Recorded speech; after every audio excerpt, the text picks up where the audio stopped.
قلب نصیب ہوا. اب حضرت ابراہیم علیہ السلام کا دل ان کی سطح، ان کے درجے کے مطابق وہ ایمان سے اطمینان تک پہنچا. یہ سنت الہیہ ہے. حضرت عزیر علیہ السلام کو دکھایا. میں ساری مثالیں نہیں دینے جا رہا. اب اللہ رب العزت نے ان کے فرشتوں کے کہنے پر، جبکہ ہم تیری تسبیح کرتے ہیں، مختصر جواب دیا، انی اعلم ما لا تعلمون، جو میں جانتا ہوں تم نہیں جانتے. مگر بات کو یہیں روکا نہیں. اس کے بعد ایک پورا پروسیس ہے. کیا؟ علم آدم الاسماء کلھا، آدم علیہ السلام کو ہر شے کا علم عطا کیا. ثم عرضهم علی الملائکہ، پھر وہ ساری چیزیں فرشتوں پر ظاہر کی. فقال انبئونی باسماء ہؤلاء ان کنتم صادقین. اب مجھے ان ساری چیزوں کے نام بتاؤ اگر تم سچے ہو. اب اس جملے کا یا اس حصہ جملہ کا اشارہ کدھر ہے؟ ان کنتم صادقین، اگر تم سچے ہو. اس بات کی طرف جو لفظوں میں کہی نہیں تھی، پیچھے مخفی تھی، کہ ہمیں بنا دے اپنا نائب اور خلیفہ.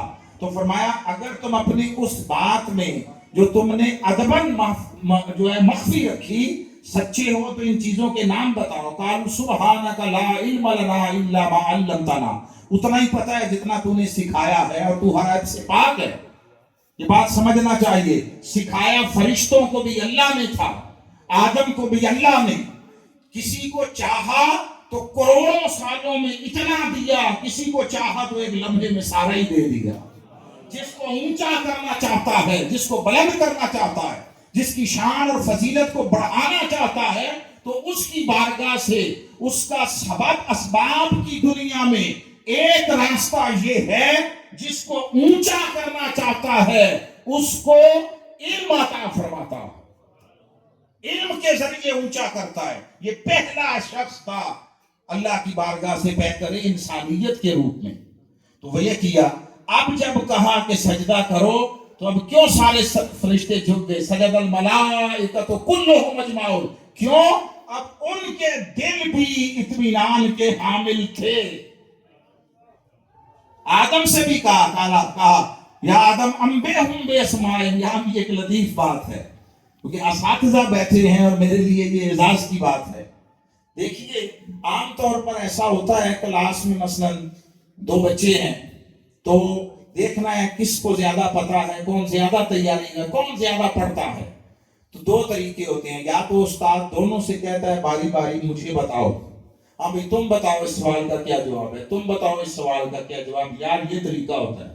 یا یہ ہوتا ہے اس کو کہا جاتا ہے اس کو بتاؤ، اور اس کو کہا جاتا ہے اس کو بتاؤ. یہ طریقہ ہوتا ہے. اللہ نے ایسا نہیں کیا. نہ دونوں سے یہ کہا مجھے بتاؤ، نہ دونوں سے کہا ایک دوسرے کو بتاؤ. فرشتوں سے کہا مجھے بتاؤ، آدم سے کہا انہیں بتاؤ. فرشتوں سے کہا انبئونی مجھے بتاؤ، آدم سے کہا انبئہم انہیں بتاؤ. کیوں؟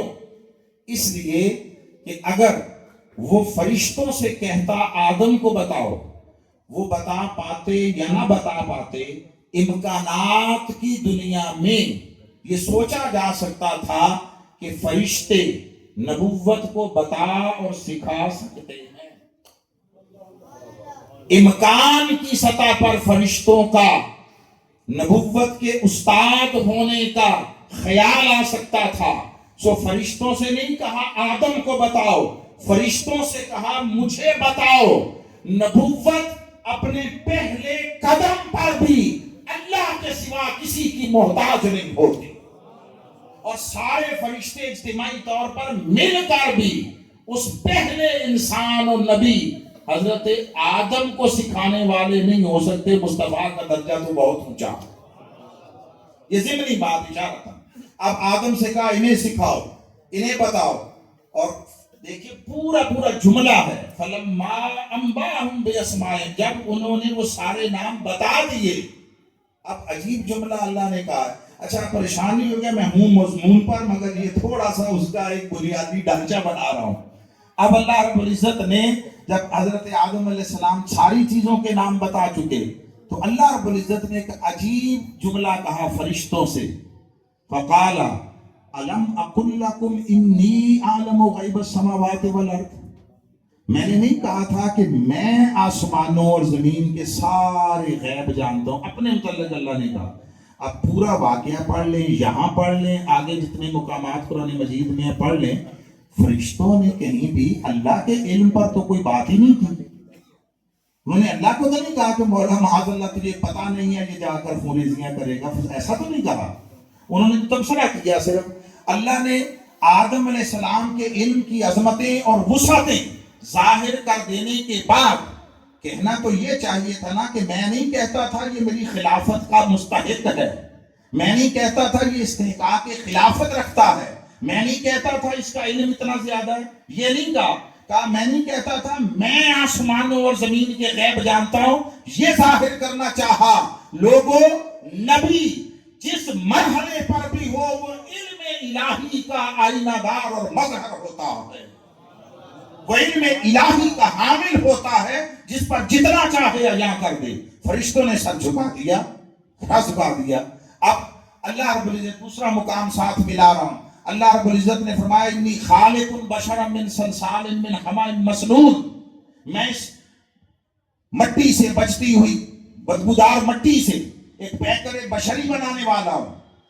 فَإِذَا سَوَّيْتُهُ، جب میں اسے بنا اور سنوار چکوں، یعنی اس کا سراپا، اس کا وجود مکمل ہو جاؤں، اعضائے بدن اس کے نمایاں ہو جائیں اور وہ بہترین تناسب اعضاء کے ساتھ حسن و جمال کا ایک حسین شاہکار بن جائے، تو مولا پھر کیا کرے؟ فرمایا کچھ نہیں، ابھی کچھ نہیں کرنا. ارے وہ جتنی بھی حسین شکل میں بن ڈھل جائے اور میں اسے ڈھال دوں، رہے گا تو مٹی کا پتلا ہی نا، مٹی کا پتلا. ابھی کچھ نہیں کرنا، ابھی انتظار کرنا ہے. کس شے کا؟ فَنَفَخْتُ فِيهِ مِن رُوحِي، میں جب اس کے اندر اپنی روح پھونک دوں. فَقَعُوا لَهُ سَاجِدِينَ، پھر اسے سجدہ کرنا ہے. لوگوں، پہلی بات سمجھنے والی ہے، اور اگر اتنی سمجھ آ جائے میں سمجھتا ہوں یہی کافی ہے. زندگی بدلنے کے لیے ایک بات بھی کافی ہوتی ہے. جب تک اس میں روح خدا نہ پھونکی گئی تھی اس کی شان کے لائق، اس وقت تک وہ مٹی کا پتلا تھا، مٹی کی ڈھیری تھی، اس کے سوا کچھ نہ تھا. وہ جو سجدے کا حکم دیا وہ اس مٹی کے پتلے کو نہیں دیا تھا. فرمایا جب وہ پیکر حسن و جمال میں ڈھل جائے، تناسب اعضاء کی شکل اختیار کر لے، تو ذرا انتظار کرنا. وَنَفَخْتُ فِيهِ مِن رُوحِي، پھر میں اپنی روح اس کے اندر پھونکوں گا. جب مٹی ہو کر بھی اس کے اندر میری روح پھونک دی جائے، فَقَعُوا لَهُ سَاجِدِينَ، پھر اس کے سامنے سجدہ ریز ہونا. دکھائی مٹی کا پتلا دے گا، سجدہ مٹی کو نہیں ہوگا. اس کے اندر میری روح کی شکل میں جلنے والے چراغ نور الوہیت کو ہوگا. وہ سجدہ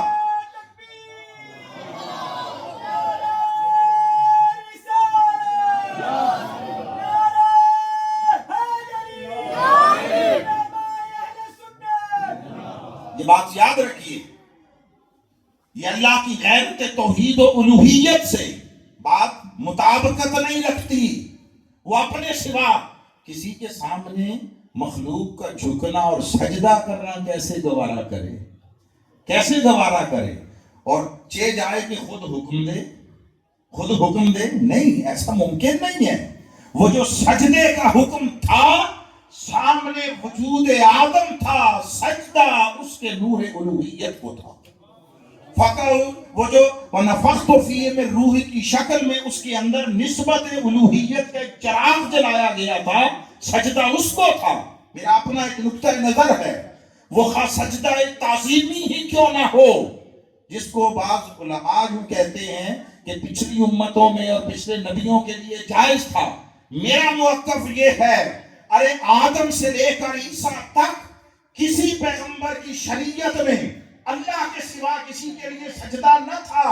وہ جو حکم سجدہ یا عمل سجدہ کہیں واقعہ بھی ہوا ہے، وہ اس بشریت کے پردے کے پیچھے جلنے والی نسبت الوہیت کے چراغ کو ہوا ہے، وہ نور خداوندی کو ہوا ہے. خواہ وہ حضرت یوسف کو سجدے کیوں نہ ہو، وہ سجدہ ہر دور میں اس کے نور کو ہوا، اس کے چراغ کو ہوا. تو اب یہ اس پہلی بات کا نتیجہ اخذ کرنے لگا ہوں. اللہ رب العزت نے فرشتوں نے جو تبصرہ کیا تھا پورے قرآن میں کہیں اس کی تردید نہیں کی ہے. جب انہوں نے کہا کہ یہ اتجعل فیہا من یفسد فیہا ویسفک الدماء، اللہ نے انکار نہیں کیا ہے، جھٹلایا نہیں ہے، تردید نہیں کی ہے کہ ایسا نہیں ہوگا.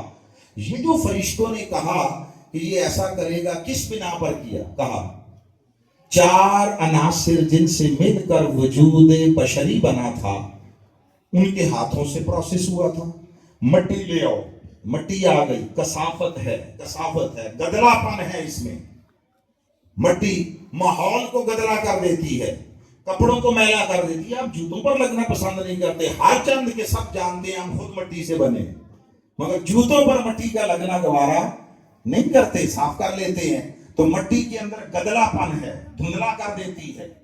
تو جو شے اس سے بنے گی اس میں خواص آئیں گے، اس کی طبیعت، مزاج، خاصیت، اس میں دھندلا پن ہوگا، وہ حقیقت کو تک نہ سکے گی. نتیجتاً حقیقت ہمیشہ دھندلی رہے گی. دوسرا، اس میں پانی ڈالا گیا، پانی کے اندر سیلابی خواص ہوتے ہیں. یہ جب آتا ہے بستیوں کی بستیاں بہا کر لے جاتا ہے، سونامی کی شکل میں آئے شہر پورے بے نام و نشان کر دیتا ہے، اس کی خصوصیات آئیں گی. اس کو ہوا میں سکھایا گیا، ہوا جب آندھیوں کی شکل میں آتی ہے درختوں کو اکھاڑ دیتی ہے، صحرا میں ریت کے پہاڑ اور ٹیلے ایک جگہ سے دوسری جگہ منتقل کر دیتی ہے، نقشے بدل دیتی ہے. چوتھی شے، اس کو آگ یا حرارت پر پکایا گیا، آگ بھی حرارت بھی چیزوں کی حیت چینج کر دیتی ہے، اس کو لوہے کو پتھر کو پگھلا دیتی ہے. یہ ساری چیزیں اس وجود کے عناصر ترکیبی تھے، انہیں اس میں کسی خیر کی جھلک دکھائی نہیں دیتی تھی، اس لیے کہا ایسے کرے گا. فرمایا تم فکر نہ کرو، میں جانتا ہوں جو تم نہیں جانتے. جب تک یہ چیزیں اس حیثیت میں خود اکٹھی رہیں گی، ان کے مرکب میں یہی سب کچھ ہوگا، مگر تمہیں معلوم نہیں میں کیا کرنے والا ہوں. اسی آگ، پانی، مٹی، ہوا کے مجموعے کو جب اپنی نسبت عطا کروں گا، اپنی روح کا چراغ عطا کروں گا، یہی آگ، پانی، مٹی، ہوا کے 4 عناصر ترکیبی سے بنا ہوا انسان اس درجے پر پہنچے گا جس کے لیے فرشتے رشک کرتے نظر آئیں گے. اسے وہ جوہر عطا کروں گا. اس لیے علامہ اقبال نے کہا نہ کر تقلید اے جبریل میرے جذب و مستی کی. یہ سچ مچ کا اقبال کا ہے. ہاں، یہ اپنے پاس سے کھڑ کے ان کے نام پہ جڑ نہیں رہا گا، یہ بات ذہن میں رکھیے گا. جیسے سارے اقبال وہ فراز سے شروع ہوا تھا کام، اب تو اقبال کو بھی کوئی نہیں معاف کرتا. جس کے جو من میں سماتی ہے بے تکے خیالات کو فضول قسم کی الفاظ میں ڈال چھوڑ کر اقبال کے نام لگا دیتے ہیں. میں سچ مچ کا اقبال کا پڑھ رہا ہوں، ذمہ داری میری ہے. وہ کہتے ہیں نہ کر تقلید اے جبریل میرے جذب و مستی کی، تن آسان عرشیوں کو ذکر و تسبیح و طواف ہونا. تم جاؤ، تمہارے حسب حال یہی ہے کہ تم ذکر کرو، تم تسبیح کرو، طواف کرو. یہ عشق و مستی کی گرمیاں، یہ حضوری کی کیفیتوں کی طلب، یہ طرب، یہ راتوں کو جاگنا، اور یہ اپنے خون جگر کو دے دے کر جذبہ عشق کی تسکین کرنا، یہ فرشتوں کے بس کی بات نہیں ہے. یہ روگ ہم انسانوں کے لیے ہی بنا.